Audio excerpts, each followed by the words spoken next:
I think the big thing about What the Bleep Do We Know is a great opportunity for people to begin to question the nature of reality, to begin to look at, what science has to say about the invisible and how our thoughts and how our feelings have an effect on our world in many ways. And so since the movie, I've been traveling around the world quite a bit, lecturing about both the neuroscience of mind and the principles of quantum physics about getting what you want in your life. Anybody who says that they understand quantum physics completely is a liar, because it's a concept that defies predictability. So you have Newtonian laws, which are classical physics that have to do with cause and effect, that are predictable mathematical equations that help us to understand how the principles of the universe work, kind of like a machine. That allows mind and matter to be separate entities. Well, with the advent of quantum physics, we're starting to see that mind is matter and matter is mind, and that the two are inextricably combined. So that means then the way you perceive life or the way you view the nature of reality has effects. And so when I talk about the quantum model, what I'm really saying is that there's an unseen world of infinite possibilities that we have access to, but we continuously live in the same reality over and over again because we keep thinking the same way, we keep behaving the same way, we keep emotionally embracing the same feelings over and over again, and that allows us to stay in a very predictable outcome. Chiropractic is one of the original alternative health techniques, and chiropractors understand the principles of quantum physics, and they understand the principles of health not from a mechanistic standpoint, but from a vitalistic standpoint. And I always tell the chiropractic profession, you can't talk about innate intelligence. You can't talk about a power within that heals the body and then not ask it to work through you or interact with it on every single moment with every single patient. That this intelligence that we call innate intelligence is both personal and at the same time universal. And that when we begin to get out of the way, when we begin to change something about ourselves, and we begin to interact with this intelligence, we take it to a next level. And that's really the name of the game. Chiropractic has a very vitalistic view about health. It basically says that the power that made the body heals the body, that there is an innate intelligence within every human being that gives us life, and that intelligence has a certain ability to heal. And so I started studying spontaneous remissions back in the mid-90s and began traveling to different countries to find out how people were diagnosed with very serious conditions, and over a period of time they got better. And so when I correlated enough information with some of the results, I actually had to go back to school and get a great degree in neuroscience to begin to understand how mind was an element in it. And so when I saw that they changed their mind, that was the main element that produced the biggest changes in their health, I wanted to discover, understand what is mind, what is consciousness, and what is brain, and how do they work. And so that began my exploration into this idea. And there isn't, you can't actually describe healing at this point in our understanding without a quantum model of understanding. Well, neuroscience is the study pretty much of how the brain and mind work. And in the last 20 years, neuroscience has taken a quantum leap in their theories and understandings, because neuroscience now uses functional imagery. And whenever you use functional imagery, what you're seeing is you're seeing a brain in action. You're seeing a motion picture of a brain. So the difference between 30 years ago, if you had a problem with your brain, or you had a problem with depression, or you had a problem with a head injury or a stroke, the typical procedure was to take a snapshot of the brain, take an MRI or a CAT scan. That's a picture in 1 second of time. Functional imagery is studying a series of moments. You're seeing a motion picture of the brain, and whenever you see the brain in action or the brain at work, that's called mind. Mind is the brain in action. So because we can study different patterns or different specific signatures, it gives us a lot of information about the inner workings of the brain and mind. A lot of people want to understand how their brain is evolving. Well, every time you learn something new, you make a new synaptic connection in your brain. That's what learning is. Learning is forging new connections. Remembering is maintaining and sustaining those connections. The other way we make really valuable connections in our brain is through experience. When we have a novel experience, when we have something new happen to us, gangs of neurons organize themselves to reflect the external event. Now, of course, that begs the question for most people, how many things are you learning and how many new experiences are you having? And if you're not learning anything new, or if you're not having any new experiences, well, then your brain pretty much stays status quo. The biggest way we maximize brain potential is through the concept of focus or concentration. We have a new piece of machinery in the brain called the frontal lobe. It's 40% of our entire brain. And the frontal lobe actually is what separates us from all other species. It's not the fact that we have opposing thumbs or we stand on 2 feet, that our eyes point straight ahead, or we have a big brain. Elephants have bigger brains than us. What makes us so unique is the size of the frontal lobe in reference to the rest of the brain. Now, the frontal lobe is the CEO. It's the symphony leader. It's the boss. It's where our conscience resides. It's what allows us to observe our actions, observe our thoughts, pay attention to our feelings, and then decide on how we're going to change who we are to do a better job in life. And so when we begin to use our forebrain in the proper way, we're inventing new possibilities. We're speculating new outcomes. We're paying attention by learning.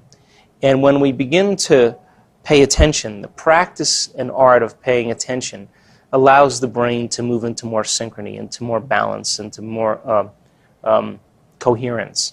And so the opposition to that creative state, is living in a state of survival or living in a state of stress. And when we live in stress, the exact opposite happens. We have the hindbrain now directing the forebrain, and we live primarily by the emotions of the body. And that's when people begin to develop diseases or begin to develop anxiety and depression, because it's the chemicals of stress that knock the body out of balance as well as the brain. Well, it's nothing wrong with having a stress response. We all react to the external world. The stress response is when your body is knocked out of balance and what it does to return back to order. And most organisms in nature are designed for short-term stress. It's when we start to have the long-term stresses. In other words, we have a series of stressors and where the body can't return back to balance. When that happens, where the body can't recalibrate itself back to order, now we're headed for disease. So, the most difficult thing for people is to make time for themselves. If you were to make time and break the stress response, whether it is playing music, going for a walk, hiking, meditation, yoga, breathing, anything that's going to interrupt the stress response, sleeping, allows the body to return back to order. So what makes us so unique is that we can turn on the stress response just by thought alone. And most people do it all day long. They begin to think about an event. They begin to anticipate something happening. They begin to forecast an idea, and as they begin to think about it, they begin to turn on the stress response, and the body thinks it's in that experience. And now we're headed for an imbalance. So some of the ways that people can turn off the stress response is being able to interrupt it by yoga or exercise or meditation or breathing, anything that's going to cause the body to go from a state of emergency to a state of growth and repair. And when we move to those states where the body has a chance to reorganize itself, that's when people start to notice that their anxiety is diminished, or their stress levels change, or their heart rate variability tends to move back to balance. And so I think the most difficult part of it all is making the time to do it. When we begin to talk about technology in the brain, there are limits to multitasking. And what we're beginning to realize from computerized technology, especially things like video gaming or even where you're checking your emails, that when people become so focused on the screen in front of them and attempting to get more done in a shorter amount of time, every time they click through an email or they're playing a video game and they overcome an obstacle, there's a release of dopamine in the brain. And the dopamine is the pleasure chemical in the central nervous system. And what happens is that if you begin to keep turning on those dopamine levels, the excess dopamine begins to change or recalibrate the pleasure centers to a higher level, which means the next time you play the video game or the next time you surf the net, you got to do it a little bit longer or change it a little bit more to get the same rush as you did before. Now, that sounds like an addiction to me. And what the problem is that when you start taking the person out of that type of bombardment or that stimulation, and you tell them, let's go for a hike, or let's go watch the sunset, or let's, take your grandmother for a walk, or go play with the dog, you don't get any pleasure from that because your pleasure centers have been changed to a higher level. And that's when people start to become addicted, and they start to try to find other means to start to calm down their stress levels. And now we're headed for big problems. So technology in itself is a forerunner for great opportunity. But what it does to the nervous system if we overdo it is just like any addiction. We start hijacking our brain to different chemical states. I think that some of the resurgence in the research that's being done on psychedelic drugs is really pointing the finger at, first of all, what's possible in the human mind and human brain, questioning the nature of reality, and then primarily, what is happiness? And so I think that when people are beginning to, some of the researchers that are beginning to look into this are taking research subjects that are healthy people that have never really done psychedelics or drugs before, and seeing, by comparing them to a placebo group, if the experiences alter their sense of perception and sense of self.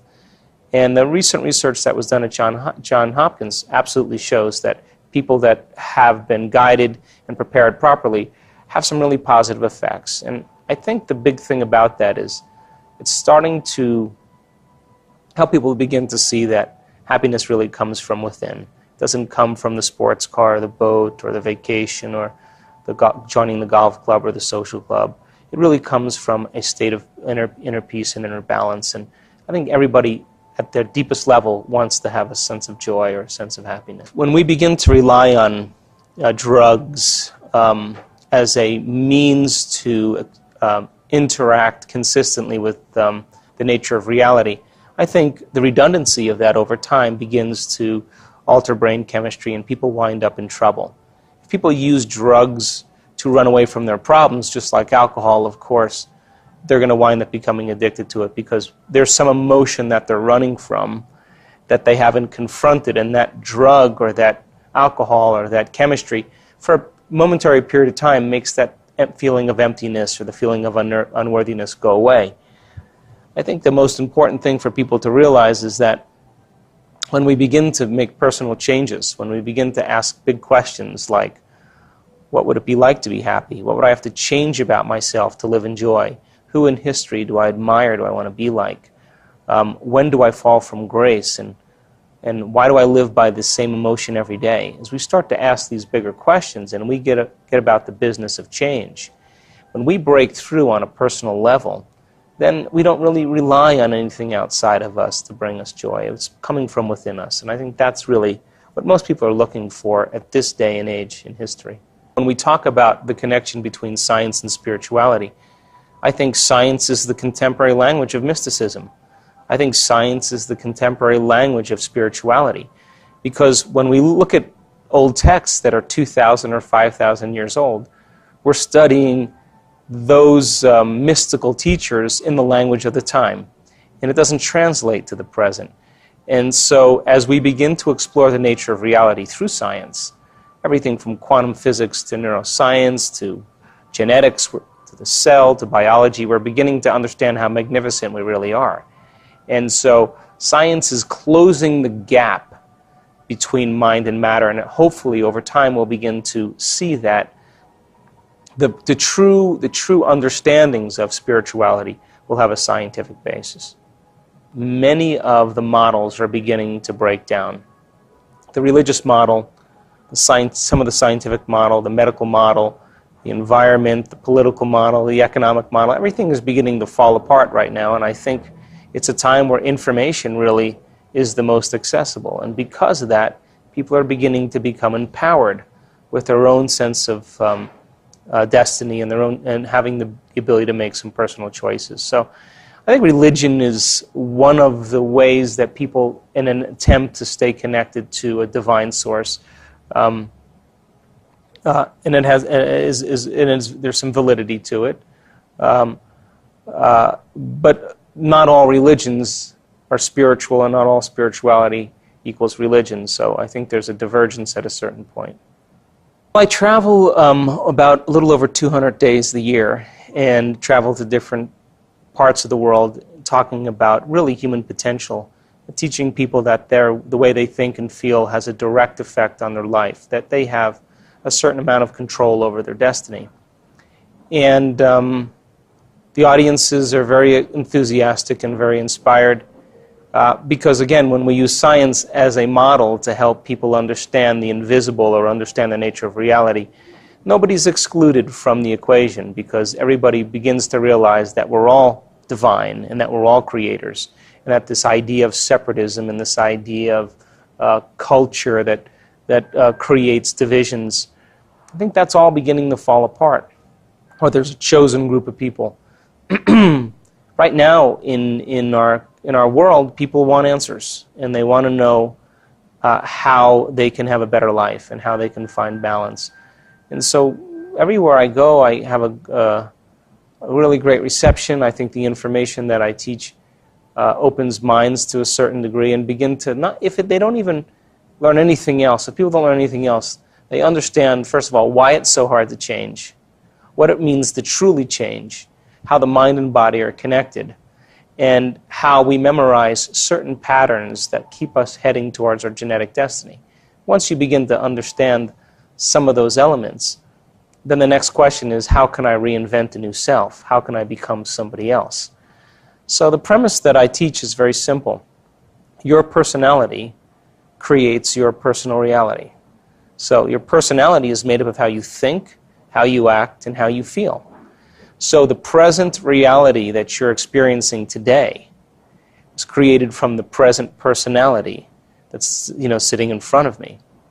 That means then if you wanted to create a new personal reality, a new life, you would have to change the way you think, the way you behave, and the way you emote.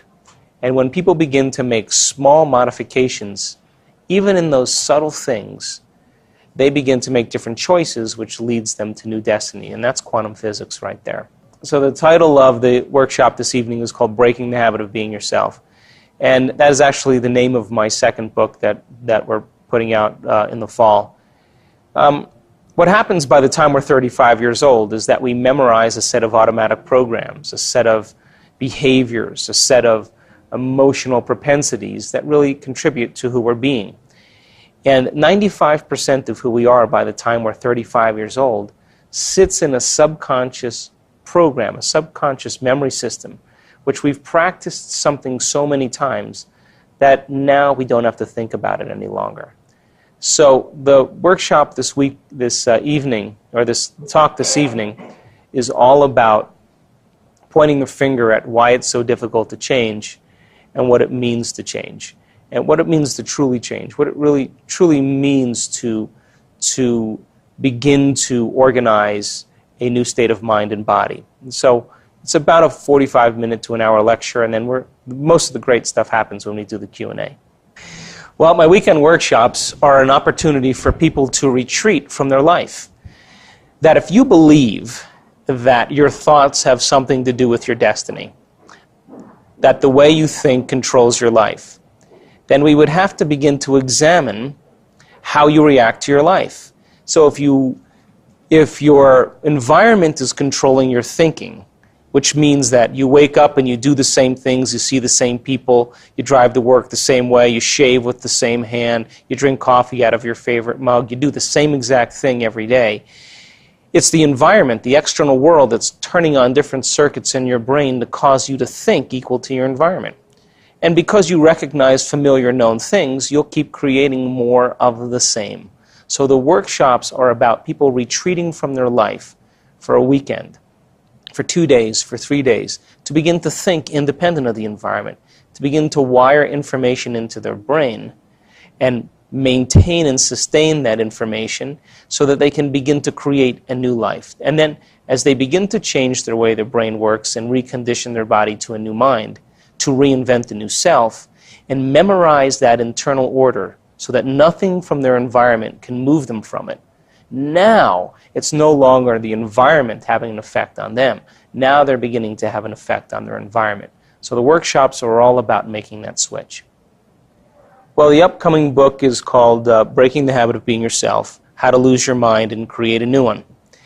And after I wrote Evolve Your Brain, The Science of Changing Your Mind, everybody said, great book, a lot of science, but can you tell us how to do it? So the second book is really the how-to. Most people wait for crisis or trauma or loss in their life to get about the business of change because they can't go on business as usual. The book is actually a sincere attempt to have people to begin to realize that we don't have to wait for crisis to change. We can change in a state of pain and suffering, or we can change in a state of joy and inspiration. And I usually like to choose the latter. So the book has a lot of science and some of the latest research on epigenetics and how we can change our internal workings. And then the second half of the book is the practical application on how to make those personal changes. We demystify meditation. We demystify some of the concepts that were taught in ancient cultures so that people have more understanding of what they're doing when they're in the process of change. Gosh darn it, I'm up to a whole lot of things these days. We're working on a new model for addiction, hopefully, to teach people that there's a better way to make transformative changes that are more permanent. I'm doing level 2 and level 3 workshops, taking people to the next level.